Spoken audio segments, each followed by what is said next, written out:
Welcome to the Field of 68 Best Bets show presented by BetRivers. We are Three-Man Weave.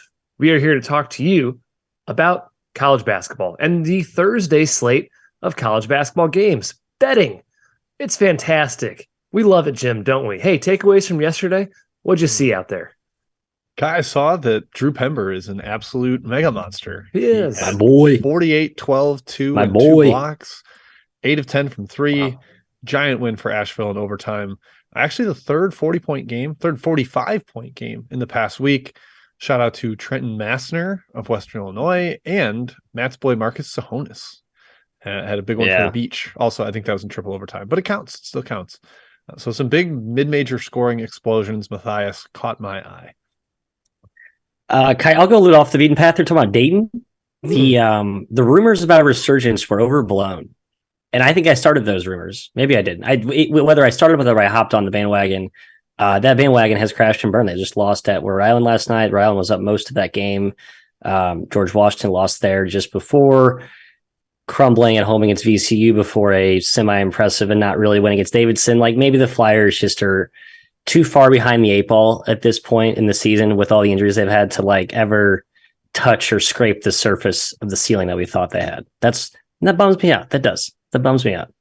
I like that team. I don't really have an answer for that one, Matt, because Dayton, covered 7 straight games, and then they have not covered 4 straight. It's like getting Malachi Smith back was a bad thing. It disrupted. They had figured out somewhat what they were, and now they're kind of back to like, all right, who's pecking order? Mongolian Mike gets benched really quickly now because we got to give Smith minutes. It's weird. Hard to figure them out. Indeed. My takeaway, I'm putting Texas Tech in the graveyard. Yikes, Red Raiders. I know they're missing AMAC. I didn't care. I still thought they could cover that game. I wonder if there are any Tech fans out there calling for Mark Adams to be fired. He's not the best guy. He's not the best guy off the court. His team is struggling. Maybe it's time to move on from Mark Adams. I don't know. Wow, really? That quickly? Okay. If he was a better person, I would say no. But what I've heard, I just dislike. No, so that's all fair. That's fair. Also, UConn lost again, by the way. They're 5-6 in the Big East, but they're 6th in KenPom and 7th in the net. Go figure that one. They'd be favored against almost every single team in the country on neutral. And I bet against them in a lot of those scenarios because they're not that good anymore. I know. Yeah. Xavier rocks, by the way. Love Xavier. Those uniforms, interesting. They looked like Pitt last night. Very interesting. I liked them. Yeah, I like that color scheme. All right, let's move on. Arizona at Washington State leads off the show. A little Pac-12 battle here. Matt, Arizona's firing right now and no doubt has revenge on its mind after Wazoo beat them in Tucson. What do you think about this one? I think it's a 5-point spread. Arizona's laying 5 on the road. It's a great on the road. Sorry. On the road. Yeah, they got beat at home at McHale by Washington State. So you kind of like the spot there from that angle for Arizona. But I do think there's something real in Washington State's DNA that is a good matchup against Arizona. Like they have real size up front. Mogi is like fully back now. He's a force, like one of the few guys that can somewhat neutralize Ballo. Tubelis is kind of a tough cover for anyone, but again, they have length. And they're with Bamba back, like their guards still don't excite me, Jim, but there's a little more, it's starting to come together to some degree. I just like Bamba when he's in there. He puts Powell in the right spot. He puts Mullins in the right spot. And I look at this Washington State team and I see the team I loved preseason. And again, with the matchup against Arizona, I do like that, but not going to bet the Wazoo with this spot in favor of Zona. Yeah, the revenge thing's solid. The spot is a little tougher for Arizona. Like they just had 2 like awesome. It just be UCLA too, yeah, and dominated USC. Like that was kind of rising back up to where we thought they could be. I'm curious if Washington State controls the tempo big time here. UCLA was able to do that against Arizona, forced them to a really half-court game. Kind of impressive that the Wildcats were able to beat UCLA at that game. And Wazoo did that in Tucson, 65 possession game. Those are the only 2 games below 60 or below 70 that Arizona's played since like the start of December. So it's tough to do. It's tough to slow that team down. Not a lot historically between these two because Lloyd is new, but they should be very familiar with each other from time in the WCC. I think that kind of usually helps the underdog, the familiarity. It can kind of make the game a little bit slower. And look what Washington State did in the first meeting. But yeah, I think Arizona's kind of rising back up a little bit here. They had a very cold shooting stretch. I buy that they're actually a good shooting team. So not going to get in the way right now. Yeah, cold indeed. They were 4 for 25 from deep in game one against Wazoo. Wazoo was 12 for 28. A bit of an anomaly there, but the spot is kind of confusing, challenging here because Wazoo was off that mountain trip. They were 0-2 in that game.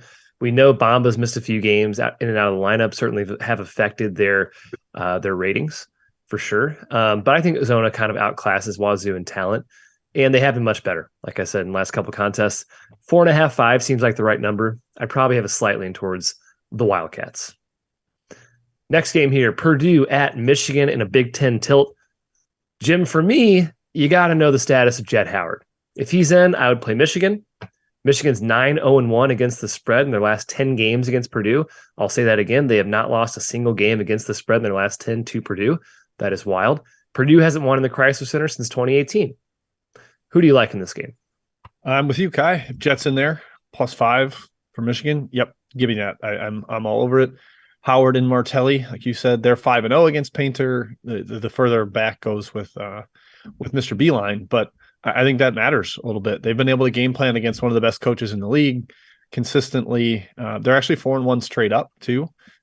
The Martelli Howard combination. But Matt, does Michigan have enough firepower if Howard is out? That's where I get a little bit hesitant. So I can't fully recommend it right now without knowing for sure what his status is. I think it's pretty dicey, like true 50-50 type stuff. So I'm just going to wait and see. Here's how I handicap this. I'm probably just being stubborn here. Obviously Howard matters. The on-off stuff doesn't portray him as like some world beater X factor, but I do think he's very important for a team that generally isn't that deep with offensive firepower. Like they really rely on Dickinson to open up everything on offense. And they will, especially if he's out tonight. But I still like it without Howard in there. I basically put him at like a 20% chance of playing. If he does, I think you're getting a little bonus value clearly, but I still have this closer to 3 without him, Mr. McKeon. Just think it plays like a very ugly, low scoring, traditional Big Ten type game. Michigan's defense, I think, is the underrated part of this handicap. I think they can match up well with Purdue. I like backing the younger backcourt at home. You know, Purdue's guards are young, so are Michigan's. I like the home team in the better spot. Just seems like an ultimate get up to the number one team here. Great performance, gritty, even without Howard Kai.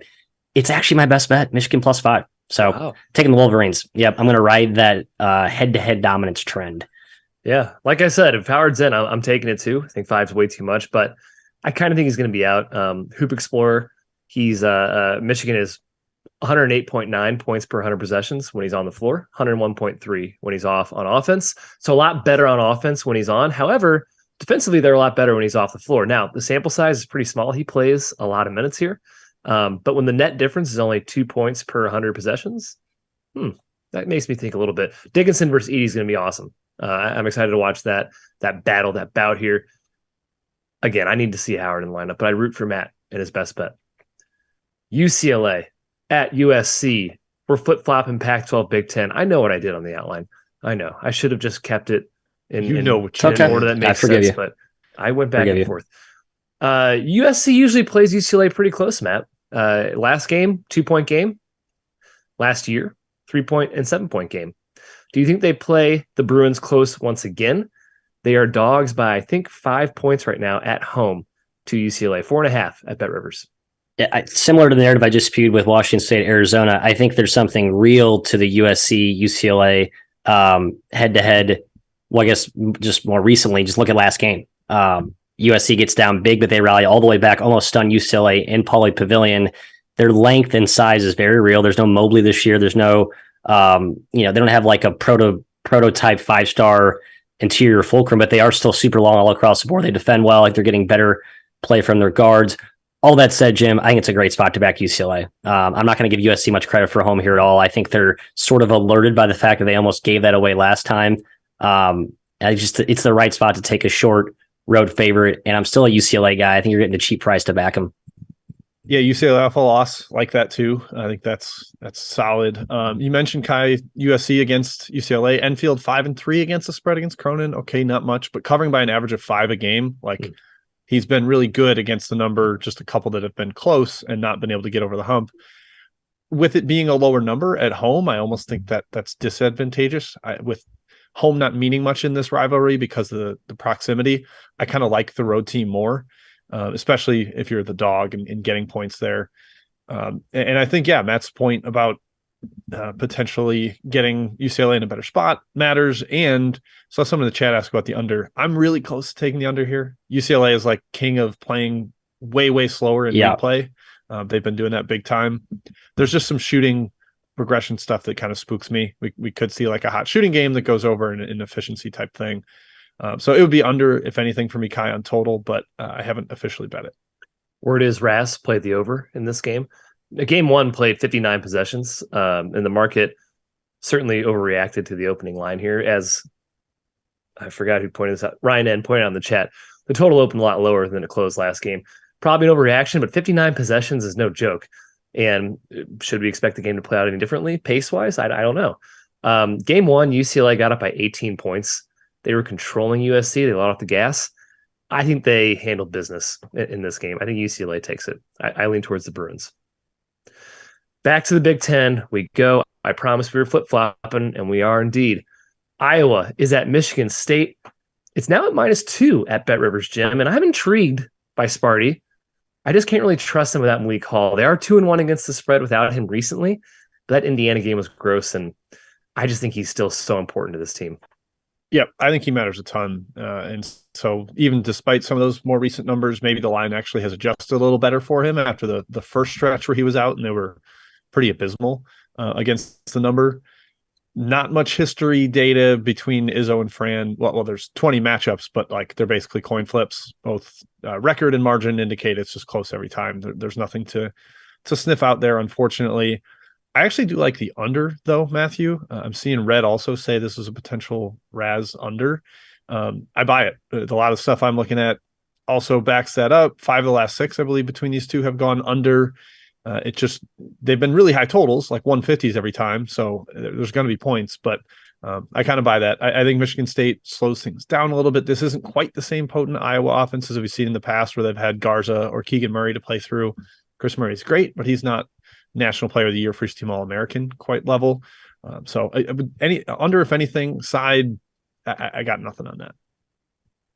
Yeah, I mean, like Michigan State's, I think last 2 real close barn burners. I think that was Michigan at home. I guess Rutgers was a little bit higher scoring, 127. But yeah, I do think this does play like a traditional throwback Big Ten game, a little bit slower than probably what's baked in to the pace, largely because of Iowa. Kind of side, I don't have a hard take here. I think the Malik Hall factor is just huge. So I basically put Michigan State on my no bet list until Malik Hall back and consistently effective. I just don't know what to make of them until he's back. Yeah, I pretty much agree with that. The home floor is really strong, and as the chat points out very astutely, I do think the guards can have a field day with Iowa's defense, which is the second worst in the Big Ten. They just don't really guard. They're porous, but I'm not sure Michigan State really stops Iowa either. I'm not sure they have a matchup for Chris Murray. Brabracha is a tough matchup, even though I do think Sissoko is a pretty good defender in his own right. Patrick McCaffrey might be back. He was supposed to be back last game. I wouldn't be surprised if he played. However, Iowa's 4-1 without him. They might not even need him. I lean Sparty at home, but again, I'm wary without Hall, so probably staying away. I got Jimmer as my chat mob guy today. My chat czar. Jim, what do we got? A team that came up on our internal discussions here right before we went live, Kai, South Dakota State. Well, a couple people asking about them. -1 on the road at St. Thomas. They've taken a little bit of money as a road team here. They've been much better of late, but St. Thomas absolutely kicks butt at home. Yep. So I'm not really looking to get in the way of the Tommies in this one. It's very frustrating, this Jack Bunny's team, Jim, this season. Every single one of their lines I would have smashed in the preseason. I thought this team was going to be really, really good, like they usually are. Injuries have really affected them. Easley and Apple being out most of the year has sucked the life out of them. And it's a shame that I don't feel confident in a pick 'em basically against St. Thomas of all teams. So I'm staying away, Jim. I'm staying away. All right, Matt, from Ryan A. SIU Edwardsville, -2 at Tennessee Tech. Another instance of a road team taking a little bit of money, getting betting up to a favorite here. We do love the Cougars. I think the money's probably moving it the right way here. I'm not a huge buyer on Tennessee Tech. What about you? No, Tennessee Tech has been a team that I've felt like has more talent than their performance indicates. I just don't think that well coached. And a good spot to back SIUE, who we love off 2 straight losses against good teams in good spots. So I think you actually get a subtle buy low here on our Cougars, Kai. Another Our one, Cougars. multiple questions asked about a big one in the Big South. Longwood at Radford. A little surprising to see Radford -1.5, -2 at home here. Yeah. Kai, what do you think? Radford's been really good this year. Really good. Been impressed by them. Certainly have lost games fading them. But man, you don't see Longwood as a dog in the Big South very often. It might be the only time you're going to get them as a dog unless they play at Asheville later on this year. I kind of lean towards Longwood. But again, I've been terrible fading Radford this year. I'm not going to do it. Yeah, Radford's legitimate. A couple from the ASUN. Matt, you'll get the first one. Stetson at Liberty. Liberty laying 14 at home. Stetson's been a dynamo offensively. We talked about this on our Action Network pod. Also, do you have a take? Some people ask about if there could be an efficiency-based over in this one, which I kind of buy. I kind of like Stetson. Like, I know it's been a fool's errand fading Liberty in conference play. I just think they're at the absolute apex of their price. I mean, they're top 60, flirting with top 50. I don't think this team's that good. Stetson can shoot, soften up the pack line a little bit. I mean, getting stops is always a chore for that team, but I think they compete here, right? I think it's a big number. Too big. Does seem a little high. It's really high. I would have taken it, but I don't want to fade Liberty in conference play. Kai, speaking of ASUN conference play, Eastern Kentucky -2 at Bellarmine. The young EKU talent seems like it's really sort of coming together right now. We're seeing them rise up the standings a little bit here. Yep. We love Bellarmine, but a little bit short-handed. What do you think of this one? I love EKU. I've been on them several games in a row.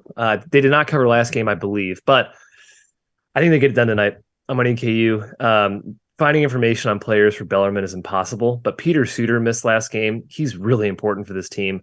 Davenport complimented him endlessly in the summer, and he's been one of their main ball handlers. He's one of their best passers as well, kind of a leader. He was out last game. If he's out again, I love EKU. If he's in, I like EKU at -2. There it is. Southland game from the Paris. I'll take this one. Houston Christian at Northwestern State. Northwestern State's very talented. Seems like they kind of wax and wane in terms of focus, though. And Houston Christian's weirdly kind of feisty this season. I think they hang around a little bit. Likely high scoring because Houston Christian's defense is a true layup line, but they've found a way to score consistently. I think they can keep it inside 12. Matt, to you for Fairfield at Mount St. Mary's. A couple of questions about this. I saw someone say total higher than 120 for Mount St. Mary's. Smash that under. Maybe, but Malik Jefferson missed last game, their main big man, which tilts them a little bit towards over, and a lot of their ugly unders have been without Benjamin, without Thomas, some of their key scorers, and those guys are back. So what do you think of this game? Yeah, I kind of want to fade Fairfield off the Siena win, to be honest. But Mount St. Mary's just isn't quite healthy enough for me. Even with they're down 2 starters, right? They're down Jefferson. I thought one more as well. I like this team. It hasn't been a full team though in a while, so I'm just not going to rush and lay money until those guys are back. All right, I think Kai, it's just Jefferson, but yeah. Just Jefferson. Okay, Yeah. I thought there was one more out. Kai, first tip of the day is Appalachian State hosting Georgia State. Yep. App State is 6.5-point home favorite. Georgia State, maddening team to figure out. Have you figured them out? No, I wanted to bet App State. It opened early at 5 offshore, and naturally that got slammed. I think people assume Dwan Odom is out for Georgia State. If he's out, Georgia State, I don't think has a chance in this game. App State 6.5. Boy, that's high. Man, if Odom was in, I would probably punch back and take Georgia State. All right, Matt, last one before we go back to the outline. Huge one in the WAC. Your Seattle Redhawks. Road dogs at Sam Houston State. Sam Houston laying 6.5 here in this one. Do you think the Redhawks can stay rolling? They're undefeated in WAC play, I believe. Or did they just drop one? Shoot, I don't know off the top. Nope, they are undefeated. No, they just beat Southern Utah by 21. Which is kind of why I'm looking to fade them here. I think Sam Houston's the best team in this conference. You're getting the best team motivated coming in, playing the team who's undefeated. I think it's a great spot. Is the number a little bit high? Maybe. But I don't think it's like a bad price. I mean, Sam Houston is, I think they're worthy of laying 6.5 to this team. I don't know. Seattle this good. I'm not quite sure I'd buy it. I would certainly lean Sam Houston. Could you comp it a little last night to Furman, arguably the best team, hosting the undefeated team? Yes, I like that angle. Furman did cover in overtime. It was a dicey one for him, but I do like that incentive angle where somehow like it's the better team, and you kind of insert an extra motivational, like, oh, we're the underdogs or something. I don't know. Yeah, you're not winning this. You don't have a chance at winning this conference if you don't win this particular game. So that's kind of the whole better team with something to prove. That's what it's better team with something to prove. That's the angle. Yep. Boom. Kai, write that down. Take notes. All right, plenty of questions left in the chat. Grand Canyon, Wilmington, Queens, a lot of games have been asked about. We'll hit them in the second section. Kai, back to you for the outline. Hey, back to the Pac-12 we go. A lot of Pac-12 games today on Thursday. Colorado at Oregon. Oregon is such an enigma, Matthew. I don't know what to do with this Ducks team. 1 minute they're on top of the world. The next moment they're diving into dumpsters. But the Buffs are also a pretty weird team as well. They're ranked only one spot behind Oregon in KenPom. In game one, they won by 27, despite missing KJ Simpson. The Ducks were 1 for 14 from 3.6 points per possession. Yikes. Who do you like in this game? I think the Ducks are a great spot bet on the rest of Pac-12 play. Like, it feels like the market sort of jumped the gun on where they're priced. I mean, so KenPom having this 3 rights up to 6.5. Like, this kind of goes back to the God, what was that game we talked about yesterday? Where I just feel like the market went too far too quickly. And yes, I agree with what they're looking at. I think Oregon's the right play here, the right spot, Jim, but I don't think they're good enough to justify laying 6.5. Like, I don't think they still have more work to do to being the kind of finished product that we all thought maybe preseason with all this talent. Yep, they definitely are trending up. Some actual consistency from them a little bit, which is really the thing we were searching for. We knew they had high ceiling, but they were just kind of up and down a lot. And maybe that had something to do with the personnel absences and not really being close to full strength for a while, which they're much more nearby now. Boyle is 13-10 against Altman against the spread, covering by 3 points a game. So like when he covers, seems like he covers a lot. I mean, that's 23 games. You got a decent sample on that, but it's only 13-10, Kai. It's not some super dominant split where you have to really ride with them. I'm just curious if Colorado's defense is for real. You pointed this out to us, Kai, since January 1st, how ridiculously dominant they've been on that end. Number one. I'm hesitant to buy it. I feel like it's more, we're going to see some aggression come, and Oregon's the best offense in the league per KenPom. So stay away from me here. There just wasn't enough strong on either side to back one. Yeah, Colorado's been the best defense in the country since January 1st. Small per Bart Torvik. Small sample for sure, 6 games. But Oregon's offense, surprisingly, I did not know this, best in the Pac-12 this season. Pac-12's offenses have been pretty bad. Colorado's offense probably can't exploit the Ducks' poor defense, but man, 6.5 points. These teams are probably even right now. Oregon should be better. They're way more talented, but you're telling me Oregon's 3 points better on a neutral? I don't know if I believe that right now. I really don't. I probably lean towards Colorado in this game. Spot favors Oregon. Talent favors Oregon. I don't know. They're a weird team. More Pac-12. Arizona State at Washington. The Sun Devils are laying 2.5 on the road. And Jim, they just failed to get a win hosting the LA schools, even though they led UCLA by about 30 minutes. They're still 6-3 in the Pac-12. They're in earshot of the tournament. You can't lose to Washington here. Do they? Do they pull off the cover? I'm not super enthused about it. Washington's covered 4 of the last 5 against Arizona State. I don't love ASU as a zone offense. I think they're a fairly ISO heavy, even with their roster tilted a little bit more towards the front court right now. I think there's a lot of Cambridge, both guys trying to get in the lane.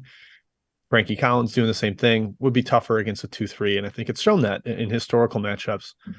So, Matt, I don't have a super strong take on the side, but what has stood out to me, 5 of the last 6 between these two have gone over, and 6 straight Arizona State games have gone over this season. 9 of the last 10. They've been like an over juggernaut after early season. I think some of the data skewed them way, way too good defensively, and we're starting to see that come back up. So I actually like the over, Matthias, even though I'm typically an under guy. Yeah, I've been bet up to 143, open 139, so it seems like some fellow sharps are picking up what you're putting down.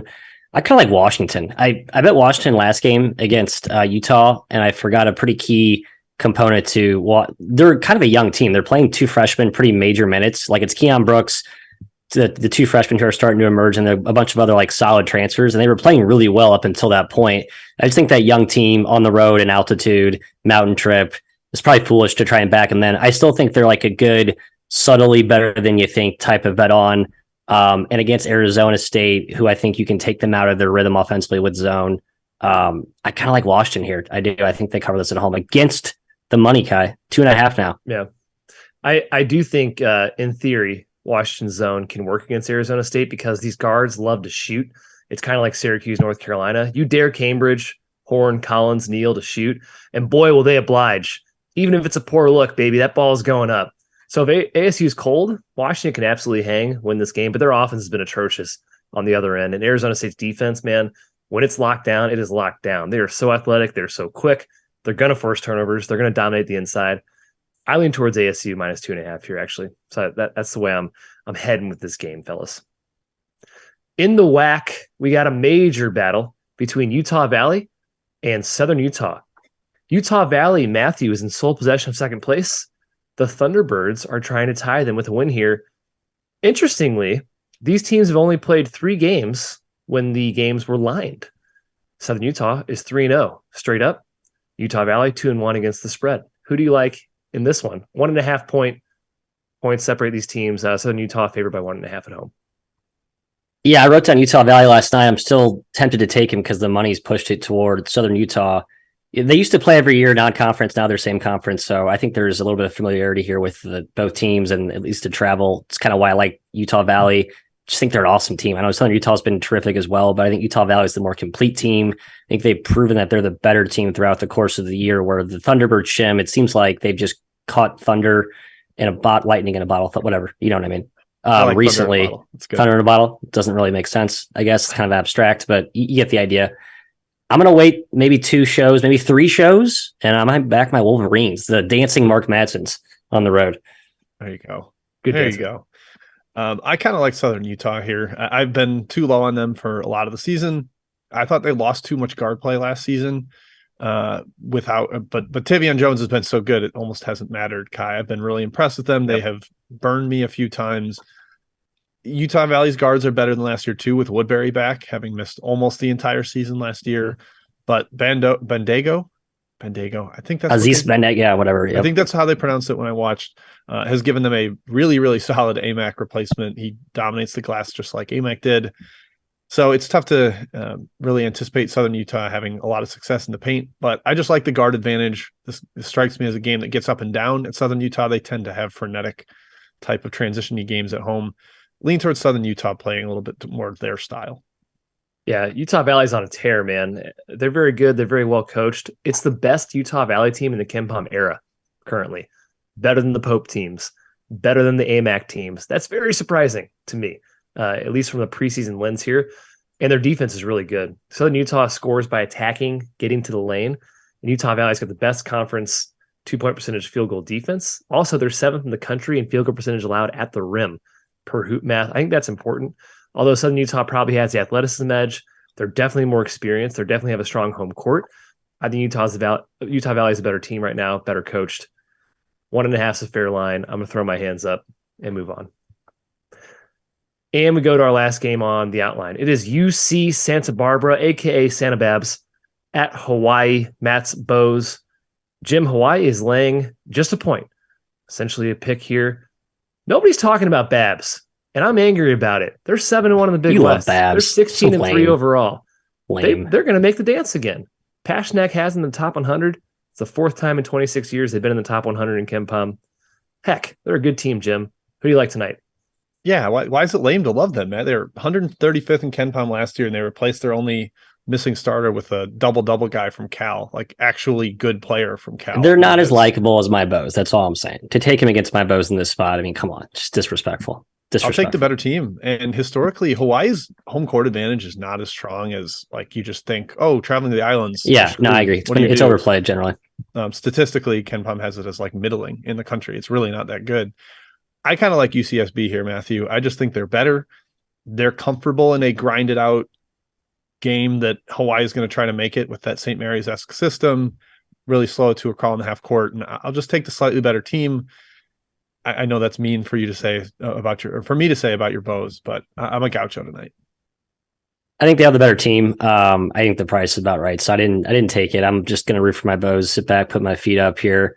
It is worth noting though, Hawaii is a pretty good matchup for UCSB. Like they can kind of shut off their interior scoring with Kelly and some of the size they have up front. But I do think UCSB's guards are better. Like I love my guy Coleman and McClanahan, but UCSB just has better guards, more dynamic. And Josh Pierre-Lewis can be like a defensive glove type of guy you can throw on Coleman. Take away Coleman and Hawaii's offense gets really stuck in the mud. It's like exceedingly reliant on execution, just not a lot of dribble dynamism on that roster. So as much as I'm going to root for my Bows, I think there is a sharper angle. You guys are right to the UCSB side here. Is the total too obvious? Is the under the way to go? It's the top two defenses in the Big West. I've been seeing some over chatter in the mob. Yep. They're both, they're tough defense. Hawaii's really good defensively. They're not great offensively. Boy, they're tough to score against inside. They're very athletic. I don't really see Hawaii scoring on the other end either. This Barber team, man, is so talented. Mitchell's probably the best player in the conference. And then Kelly and Norris might be the best front court duo in the conference. They overwhelm. I even mentioned Matt's boy, JPL. Best player in the conference, JPL. The team is the most talented team in the Big West. I kind of lean towards the under. I think efficiency is going to be really low. I actually kind of lean towards Hawaii on their home turf. I'll be honest, Matthew. Your way, it's a 1 point spread. Pick them, but I did not play it, and I like Babs overall. Interesting matchup thing there, Kai. You mentioned how good Hawaii's interior defense is. They're also the best in the country at running you off the 3-point line. So they like really funnel you to those big guys. But UCSB isn't a 3-point shooting team. No, I think they're kind of comfortable just barraging the rim and maybe slightly out athleting the guys like Hepa and Da Silva inside. Alrighty, let's go chat mob part 2. Purdue. All right, back to the WAC. We'll start there. Grand Canyon at Abilene Christian. Right now, the spread is Grand Canyon minus 2.5. Matt, I'm going to you for this one. Abilene's been kind of a bust for me this year. Disappointing. What do you feel here? This and Utah Valley were the two games I wrote down. I didn't officially bet. I liked Abilene Christian just at the opener. Got bet down to 3. That's all I needed to stay away because a lot of the Abilene underlying stuff is really annoying. They still foul way too much. They're out of, undisciplined defensively, not like as disruptive, and offensively, the guards they have just don't have that same skill and just firepower, I guess, as the guards that they had under Golding and the first year under Tanner. So I don't know. I looked at this ACU team and like, you know what? I may have overreacted to them. I know GCU guys without Blackshear, probably good spot to back ACU, but I passed. Yeah, ACU's really good teams under Golding also had a 7-footer, like dominating the paint. This one plays Simmons at the 5, and they get gashed at the 2-point percentage this year. And Pleasant's played a lot more and been better, but they're still a work in progress. I don't like it. Yep. All right, Kai, Monmouth at UNC Wilmington. A good team hosting a really, really bad one. But in league play, is this number just a little bit too high? Last I saw was 17. It is currently 16 and a half. Yep. Monmouth's taking money. Hilarious. I have pretty much stopped betting over 15-point favorites. Haven't been good at them. There's a lot of variance that occurs in those type of games. However, I think Wilmington should absolutely smash Monmouth. They've been brutal on the road, and Wilmington can absolutely blow teams out. So I lean their way. All right, Kai, going right back to you for another ASUN game. Florida Gulf Coast at Queens. Queens has been a bit of a darling. Yeah. Gulf Coast has been really, really bad lately. Yeah. Queens laying 2 points. Do we just kind of keep riding a good team against a team that's in horrendous form? Yeah, I can't really figure out why Gulf Coast has been more either. Last several games in conference play, really, the entire conference play. And Queens is a really well-coached team. They're really experienced, and they shoot the ball really well. So not a team I'm looking to fade right now. I'd probably lean their way or stay off it entirely. Yeah, our Mateo sometimes has some really sharp midseason. This team's going to win this mid-major conference. See Seattle last year, but we got to razz him for saying Gulf Coast is going to win the ASUN. What the heck happened? This team's going to be a good bet at some point. This line's insane. I know they've been terrible. I think this line's insane. I didn't bet it because Gulf Coast has been so bad. I can't figure it out, but I think it's an insane line. Queens is really, Matt. Yeah, I know they're good, but Gulf Coast is too good, Jim. We're going to stick. We're going to. We'll go to CUSA. A couple CUSA questions here. Charlotte is at Rice. Current spread on that one right now, as I misspelled the word Charlotte. One pick. Rice -1 run pick. Two teams that play very differently in terms of tempo, especially. What's your take here? I don't know. I don't know if we want to back Rice a week after the huge win at North Texas. Feels like a very let down dud type spot here. And Charlotte's kind of a unique type of team to prepare for. I guess you have a week off. That's good, but I still worry about the letdown spot here. So I was wanting to take Rice, but the spots concerned me. Yeah. Also a fun game. 2 awesome passing big men in that game, both sides. Yeah. Sorry. What? Nope. I had something I don't anymore. Nope. Oh, where'd it go? I think Charlotte can shred Rice's defense. That's what my point was going to be. I don't disagree with that. I think they're going to crush them like with cuts and stuff. Yeah. All right, Kai from Ryan N. North Florida, -2.5, -3 or so at Central Arkansas. Another one here in the A-Sun. Are we starting to see a good North Florida team emerge? Is that? I hope so. They should be good. They should be a contender in this league. They brought back everybody from last year, except one guy who wasn't, frankly, that important. Central Arkansas. Again, another one of these teams you cannot find information on. Cameron Hunter missed last game. He is their best player by a mile. Without him, they're terrible. If he's out again, it's North Florida for sure. I even like them a little bit with him in, though 2.5 is getting a little bit high. Yeah, Churchill Bounds also out last game, Kai. Absolute critical piece there in that rotation. So got to check on him. He hasn't played at all. I'm not sure that's a super relevant one. They were missing I'm mad at Kai because Cato and Clipman as well. Yeah, they're kind of a mash unit right now. I'm just still mad at Kai because I've trailed them on North Florida a few times and they've just sucked. So I'm just kind of bitter about that. They don't play defense, unfortunately. They never play defense. Yeah.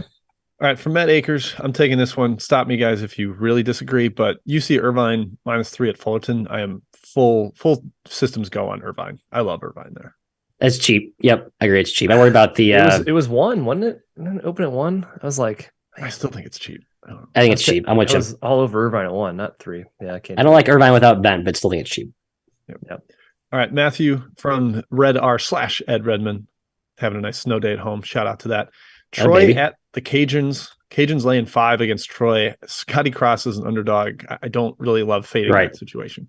No, you could argue cheap, I guess, talent wise, but Troy defies all sort of logic with like personnel based analysis. So I kind of lean Troy, actually. I just feel like it's a team that you can bother with pressury, good defense, Lafayette, and Troy has like the best version of that. So I kind of like Troy just in a gut.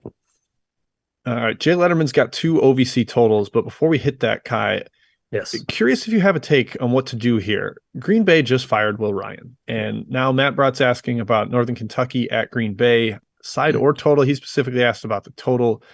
For me, it's I don't know what Freddie Owens is going to do taking over.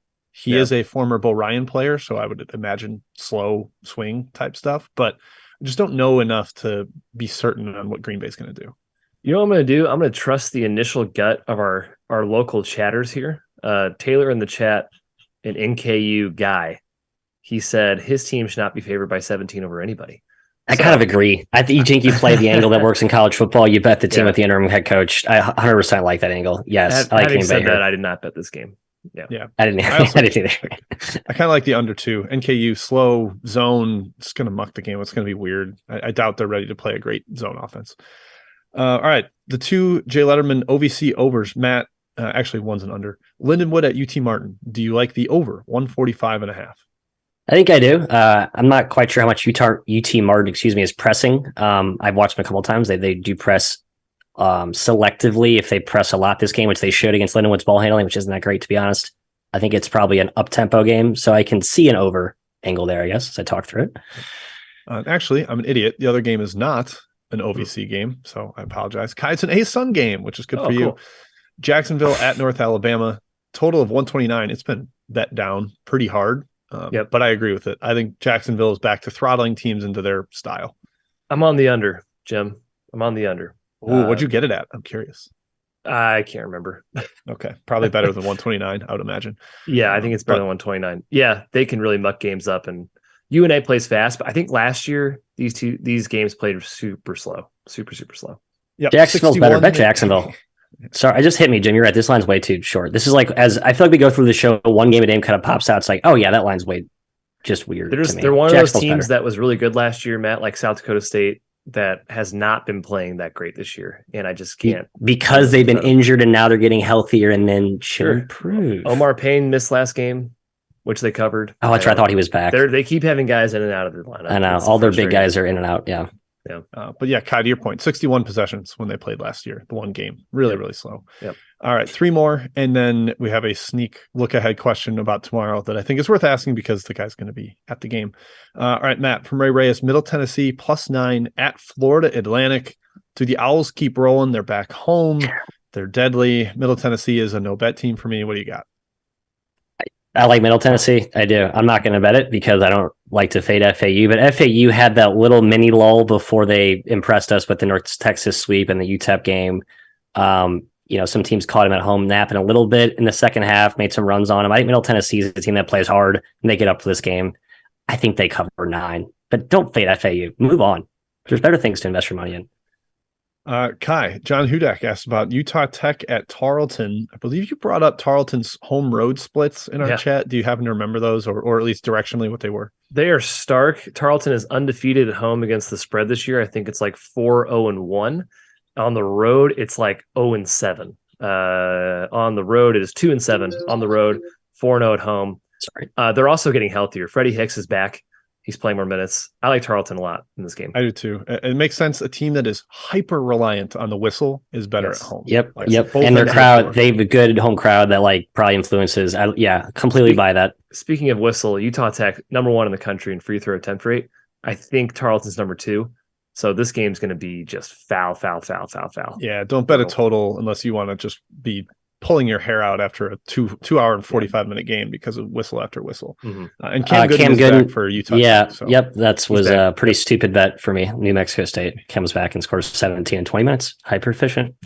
All right, last one, Matthias from Scott H. We're staying in the Beehive with at least one of these teams. Utah at Oregon State. Your Beavers catching 7.5, catching a touchdown at home here. One last Pac-12 game. What do you got?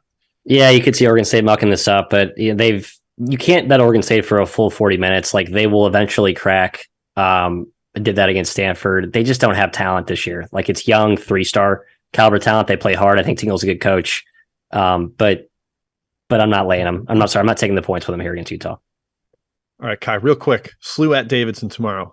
We've got a chat mob or boots on the ground. Any quick initial just gut thoughts? SLU. Where's it at? At Davidson. I don't know. Yeah, no take. I like SLU. Davidson's, I don't know what's going on. We're missing Portland LMU. We have not talked about that game. Pilots. I have no opinion. A lot of questions. Pilots as well. The lines healthier. They lost by 20 in the first game. Moses Wood was out. He matters quite a bit. I like Portland. LMU just beat Gonzaga. You think they're going to be hyped for this game? They won't give a flying F about this game. They won't care at all about this game. Maybe a little bit. And Ray had a question. Boots on the ground tomorrow. I like New Mexico against the Air Troops. I always love the Air Troops, but they're kind of hurting. That really unimpressive performance at San Jose State, who is down their big man. All right, that's it for Chat Mob. Best bets. I'll lead us off real quick. Omaha UMKC under 133. That's my best bet. Omaha has been a pain for me. They're just a team I keep waiting to have a little bit of defensive 3-point regression. Teams are shooting 43% against them from beyond the arc in league play. I'm almost positive tempo is going to be nice for this, 63 possessions or something. Just got to avoid shooting. Over the weekend, South Dakota made a bunch of threes. Stubbornly going back to the well. Under 133, Omaha UMKC. Kai, to you. Love it. I'm doing a total as well. I'm doing the obvious total, the one that everyone has probably been looking at all day and wondering, should I take that over? Yes, I'm going to. San Diego Pepperdine over 161. Game 1 was 78 possessions and 181 points. No reason to think the pace is any different in this game, and no reason to think either team has learned how to play defense. I think both teams are going to score. High tempo game. They're also two of the best over teams in the country. San Diego 15-4 to the over this year with a +11 cover margin. Pepperdine 13-6 +4 cover margin. I like it even at 161. It is 4 points higher than the closer of last game, which usually not a great bet to do that. But I just think it's going to be close to 80 possessions and tons of efficiency. So yeah, I like the handicap from that angle too, Kai. I think actually there was some money on the under, probably looking at something similar, but I'm with you. The game went to 190 last. I think it's going to go to 190 again tonight. My best bet. 2 slow games in a row. I think they're going to want to run again. Get out of the shackles. As I said earlier, Michigan +5. I would like Jett Howard to play, of course, but I don't think he is. He's critical to this handicap. It's more about the spot, more about the price. The matchup here. I think it's just a vintage home dog spot. Give me the Wolverines +5 at the Chrysler. Matt, do you recommend people wait and hope for a better number? I was just going to say, Howard? I think if he's announced out, you might get an extra half point or a point. It seems like people are straddling the market. I'm like, I bet you get more than a point. he's out. You get more than a point. I guess my theory is that people are hedging their bets with the current number. Like his potential to miss is already kind of baked in. So I don't think you'll get some like massive swing of the line. I just take 5 now. If he's in, it's definitely going to drop, right? Or do you think it stays at 5? No, I think it drops it'll for close sure. right at 3 if he's in. Yeah. Yep. So, but I don't think he plays. That's just my gut. That's all I have. I agree. Hey, hit the like button on the way out if you don't mind, please, for us. Thank you so much. We will be back on Saturday, 10:15 a.m. Central Standard Time to talk about the 148 game slate. That is Saturday. 148 again. 10 games tomorrow, 148 on Saturday. Thanks, scheduling. Makes a lot of sense. All right. Thanks, BetRivers. Thanks, Field 68. We'll see you on Saturday. Good luck with